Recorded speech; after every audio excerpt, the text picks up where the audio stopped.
Then, all at once, the panic stopped, and a great gasp of astonishment went up all around, for now a small boy was seen to be standing up there beside the other creatures. His hair was blowing in the wind, and he was laughing and waving and calling out, "Hello, everybody, hello!" For a few moments, the men below just stood and stared and gaped. They simply couldn't believe their eyes. "Bless my soul," cried head of the fire department, going red in the face. "It really is a little boy, isn't it?" "Don't be frightened of us, please," James called out. "We are so glad to be here." "What about those others beside you?" shouted the chief of police. "Are any of them dangerous?" "Of course they're not dangerous," James answered. "They are the nicest creatures in the world. Allow me to introduce them to you one by one, and then I'm sure you will believe me. This, my friends, is the centipede, and let me make it known, he is so sweet and gentle, although he is overgrown. The Queen of Spain again and again has summoned him by phone to babysit and sing and knit and be a chaperone. When nurse is off and all the royal children are alone, small wonder, said a fireman, they're no longer on the throne. Earthworm, on the other hand," said James, beginning to expand, "is great for digging up the land and making old soils newer. Moreover, you should understand he would be absolutely grand for digging subway tunnels, for making you a sewer." The earthworm blushed and beamed with pride. Miss Spider clapped and cheered and cried, "Could any words be truer?" And the grasshopper, ladies and gents, is a boon in a million of ways. You have only to ask him to give you a tune, and he plays and he plays and he plays. As a toy for your children, he's perfectly sweet. There's nothing so good in the shops. You've only to tickle the soles of his feet, and he hops, and he hops, and he hops. He can't be very fierce," exclaimed the head of all the cops.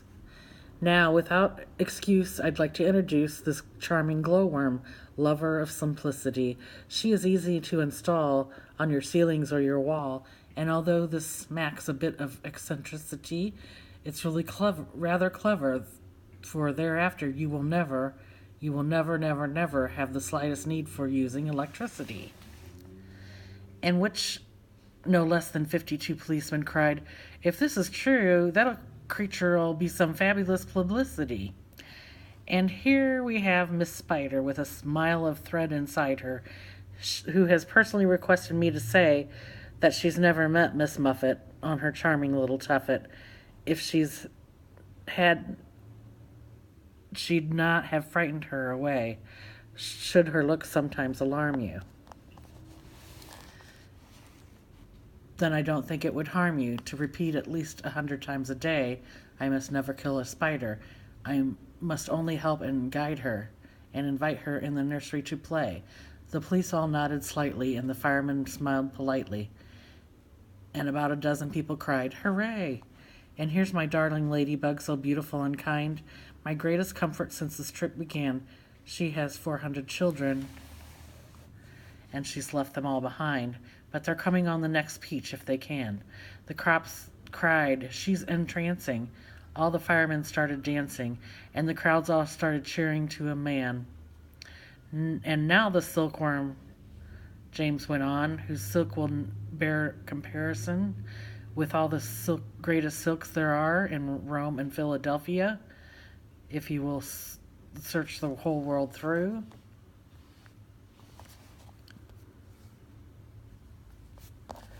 From Paraguay to Timbuktu, I don't think you would find one bit of silk that could compare with it. Even the shops on Singapore don't have the stuff, and what is more, this silkworm had, I'll have you know, the honor not so long ago to spin and weave and sew and press the Queen of England's wedding dress, and she's already made and sent a waistcoat for your president. Well, good for her, the cops cried out, and all at once a mighty shout went up around the Empire State. Let's get them down at once. Why wait? Chapter 38. 5 minutes later, they were all safely down, and James was excitedly telling his story to a group of flabbergasted officials. And suddenly everyone who had come over on the peach was a hero. They were all escorted to the steps of City Hall, where the mayor of New York made a speech of welcome, and while he was doing this, 100 steeplejacks, armed with ropes and ladders and pulleys, swarmed up to the top of the Empire State Building and lifted the giant peach off the spike and lowered it to the ground. Then the mayor shouted, "We must now have a ticker-tape parade for our wonderful visitors." And so a procession was formed, and in the leading car, which was an enormous open limo, sat James and all his friends. Next came the giant peach itself. Men with cranes, hooks, and had quickly hoisted it onto a very large truck, and there it now sat, looking just as huge and proud and brave as ever. There was, of course, a bit of a hole in the bottom of it, where the spike of the Empire State Building had gone in, but who cared about that, or indeed about the peach juice that was dripping out of it onto the streets. Behind the peach, skidding about all over the place in the peach juice, came the mayor's limousine, and behind the mayor's limousines came about 20 other limousines carrying all the important people of the city. And the crowds went wild with excitement. They leaned out of windows and skyscrapers, cheering and yelling and screaming and clapping and throwing out bits of white paper and ticker tape. And James and his friends stood up in their car and waved back at them as they went by. Then a rather curious thing happened. The procession was moving slowly along Fifth Avenue when suddenly a little girl in a red dress ran out from the crowd and shouted, "Oh, James, James, could I please have just a tiny taste of your marvelous peach?" "Help yourself," James shouted back. "Eat all you want. It won't keep forever anyway." No sooner had he said this, about 50 other children exploded out of the crowd and came running over onto the street. "Can we have some too?" they cried. "Of course you can," James answered. "Everyone can have some." The children jumped up onto the truck and swarmed like ants over the giant peach, eating and eating to their heart's content. And as the news of what was happening spread quickly from the street to street, more and more boys and girls came running from all directions to join the feast.